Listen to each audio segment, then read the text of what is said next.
But when it comes to traveling, maybe you're doing some this holiday season, how would you feel about meeting, booking, and doing the whole experience with a complete stranger?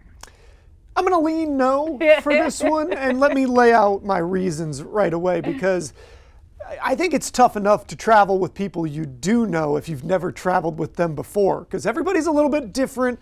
Travel can get a little stressful. It's easy to get on somebody's nerves, but at least if it's somebody you're comfortable with and you know, you can have that chat a little simpler and be like, hey, let's maybe not. Can we like calm it down here?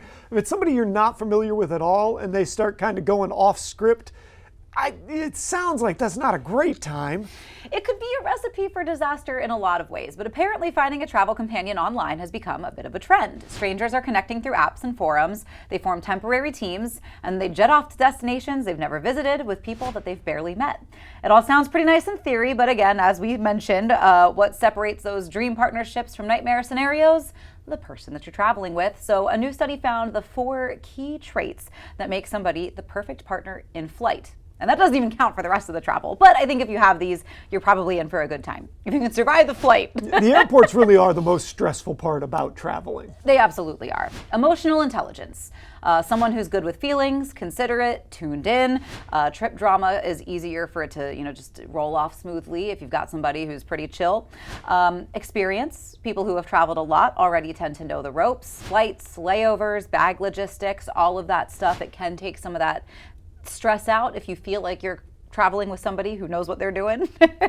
Compatibility, shared travel style, similar habits or comfort levels. If you both like the same pace, sightseeing as opposed to lounging, things will go very smoothly. It's when you do have those conflicting interests too much, it can get a little crazy.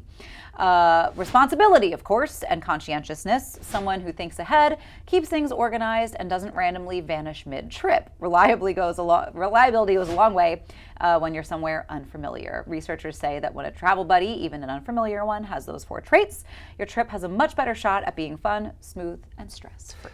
I think I would add, I think it'd be fine to do one of these trips. I would be into doing one of these kind of trips if at least one of the people was somebody I knew. So when my wife and I, a year or two ago, I guess 2 years ago, we went to Barcelona. And while we were in Barcelona, we booked an eating tour. Yeah. Where you have somebody that leads it, and then everybody else except for us, it was like 8 other people all were part of this tour. And that was really fun, but also you knew at the end of the tour, you could either keep hanging out with those people or you didn't have to. Yeah. So there was an eventual out built in. I think that as long as you have some built-in outs, whether it's your own space that you're staying in, or whether it's, I'm going to take this hour or two to go do my own thing, then we'll reconvene as a group.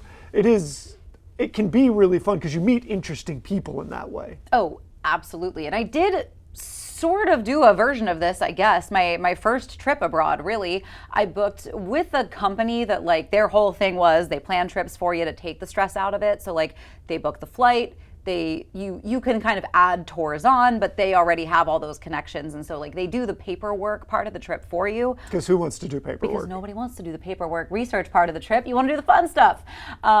But I didn't know anybody that was going on that trip. So I was like, I'm friendly, I'll make friends. Of course I will. And I actually did. Some of the people that I met on that trip, we are still connected, and occasionally we even travel together still. But on paper, we've only seen each other in person for maybe a total of 4 weeks. I suppose in some kind of weird way, it's almost like signing up for your own reality show where everybody comes in. They don't necessarily know each other. There are built-in activities to keep it entertaining. You're obviously going somewhere new, so there's a lot to take in and discover, and then you have to deal with all the different personalities along the way. So I can see how that is fun. I know when you watch those shows, it seems like those people really do form a bond in just a very short period of time, and I would imagine that same thing can happen on a travel trip. I'm pretty sure 2 of the people that met in that group are now married and have 2 kids or something, because we still follow each other on Instagram. I do recommend getting out of your comfort zone in this way. Maybe not necessarily with like complete and total strangers on the internet. If you're not also booking through another company, like have some sort of safety net. Well, and I think it makes it easier if there is sort of a travel guide that goes along with the whole thing. There's an element of safety in that. That's versus all I wanted when if I you're booked all it. meeting, but there is no guide. That creates sort of a different. There's at least like ostensibly like you're in charge, right? Like there's somebody looking for you just in case. But I thought this was a really interesting topic and conversation. So we want to hear from you too. Is this something you would do? Is it something that you've done before? You can chime in on our socials. You can also email us, team@coastlife.com. But when we get back on Coast Life, we've got a little bit of a celebrity joining us here on the couch to talk about something really cool happening in Ocean City tomorrow. It's a Maryland thing.